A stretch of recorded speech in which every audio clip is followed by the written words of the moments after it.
بسم اللہ الرحمن الرحیم۔ السلام علیکم ورحمۃ اللہ وبرکاتہ۔ الحمد لولی والصلاة لنبی محمد وآلہ وصحبہ اجمعین، اما بعد۔ حاضرین و ناظرین، یہ درس حدیث نمبر 96 ہے، 96، اور آج کا عنوان ہے طالب علم پر اپنے بازو بچھانے والے فرشتے۔ روایت سماعت فرمائیے، ترجمے کے بعد تشریح کی جائے گی۔ بسم اللہ الرحمن الرحیم۔ عن کثیر بن قیس قال كنت جالسا عند ابی الدرداء رضی اللہ عنہ فی مسجد دمشق فأتاه رجل فقال یا ابا الدرداء اتیتک من المدینة مدینة رسول اللہ صلی اللہ علیہ وسلم لحدیث بلغنی انک تحدث به عن النبی صلی اللہ علیہ وسلم قال فما جاء بك تجارة؟ قال لا. قال ولا جاء بك غيره؟ قال لا. قال فإني سمعت رسول الله صلى الله عليه وسلم يقول من سلك طريقا يلتمس فيه علما سهل الله له طريقا إلى الجنة وإن الملائكة لتضع أجنحتها رضا لطالب العلم وإن طالب العلم يستغفر له من في السماوات والأرض حتى الحيتان في الماء وإن فضل العالم على العابد كفضل القمر على سائر الكواكب إن العلماء هم ورثة الأنبياء إن الأنبياء لم يورثوا دينارا ولا درهما إنما ورثوا العلم فمن أخذه أخذ بحظ وافر رواہ ابن ماجہ۔ ترجمہ یوں ہے، کثیر ابن قیس رحمہ اللہ کہتے ہیں کہ میں ابو الدرداء رضی اللہ عنہ کے پاس دمشق کی مسجد میں بیٹھا ہوا تھا کہ آپ کے پاس ایک آدمی آیا اور کہنے لگا، اے ابو الدرداء، میں رسول اللہ صلی اللہ علیہ وسلم کے شہر مدینہ منورہ سے ایک حدیث کے لیے آپ کے پاس آیا ہوں۔ مجھے یہ خبر ملی ہے کہ آپ نبی اکرم صلی اللہ علیہ وسلم سے وہ حدیث روایت کرتے ہیں۔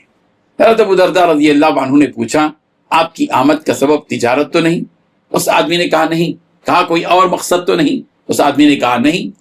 حضرت ابو درداء رضی اللہ عنہ نے کہا، میں نے رسول اللہ صلی اللہ علیہ وسلم کو فرماتے ہوئے سنا، جو شخص علم دین کی تلاش میں کوئی راستہ چلے، اللہ تعالیٰ اس کے لیے جنت کا راستہ آسان کر دیتا ہے، اور فرشتے طالب علم سے خوش ہو کر اس کے لیے اپنے بازو بچھا دیتے ہیں۔ آسمان و زمین کی ساری مخلوق، یہاں تک کہ مچھلیاں بھی پانی میں طالب علم کے لیے مغفرت کی دعا کرتی ہیں۔ اور عالم کی فضیلت عابد پر، یعنی علم رکھنے والے کی فضیلت عبادت کرنے والے پر ایسی ہی ہے جیسے چاند کی فضیلت سارے ستاروں پر۔ بے شک علماء ہی انبیاء کے وارث ہیں، اور انبیاء نے کسی کو دینار و درہم کا وارث نہیں بنایا، بلکہ انہوں نے علم کا وارث بنایا ہے۔ لہذا جس نے اس علم کو حاصل کیا، اس نے علم نبوی اور وراثت نبوی سے پورا حصہ لیا۔ اس حدیث میں 11 باتیں بتلائی گئی ہیں۔ پہلی بات، حضرت کثیر بن قیس رحمۃ اللہ علیہ کہتے ہیں کہ میں حضرت ابو درداء رضی اللہ عنہ کے پاس دمشق کی مسجد میں بیٹھا ہوا تھا کہ آپ رضی اللہ عنہ کے پاس ایک آدمی آیا۔ دوسری بات، وہ شخص کہنے لگا، اے ابو درداء، میں رسول رحمت صلی اللہ علیہ وسلم کے شہر مدینہ منورہ سے ایک حدیث سننے اور سمجھنے کے لیے آیا۔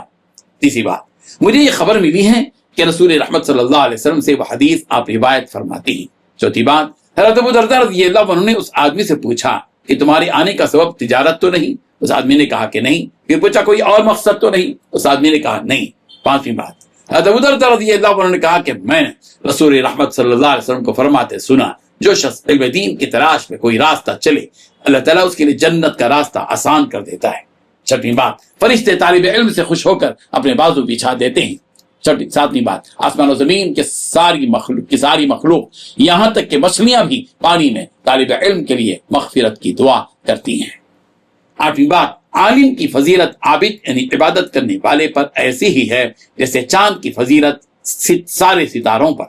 نویں بات، علماء ہی انبیاء کے وارث ہیں۔ 10ویں بات، انبیاء کرام علیہ السلام نے کسی کو دینار و درہم کا وارث نہیں بنایا، بلکہ انہوں نے علم کا وارث بنایا ہے۔ 11ویں بات، لہذا جس نے اس علم کو حاصل کیا اس نے علم نبوی اور فراست نبوی سے پورا حصہ پایا۔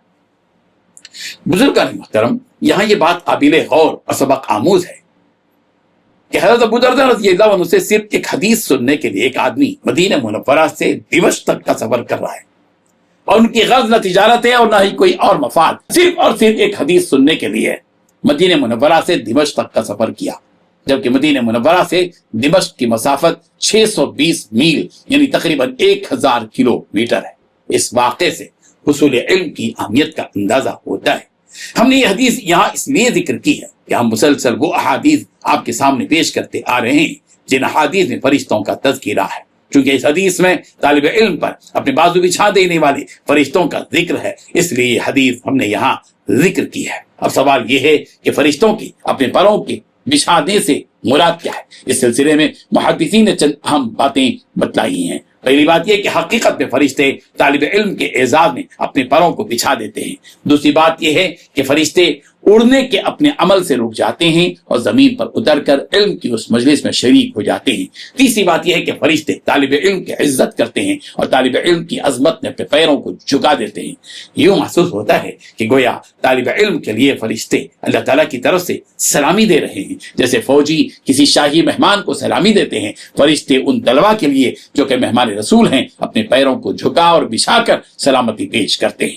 اللہ تعالیٰ ہمیں ان مہمانان رسول یعنی طلباء مدارس کی قدر کرنے کی، ان کی قیمت کو پہچاننے کی توفیق عطا فرمائے۔ آمین۔ وآخر دعوانا ان الحمد للہ رب العالمین۔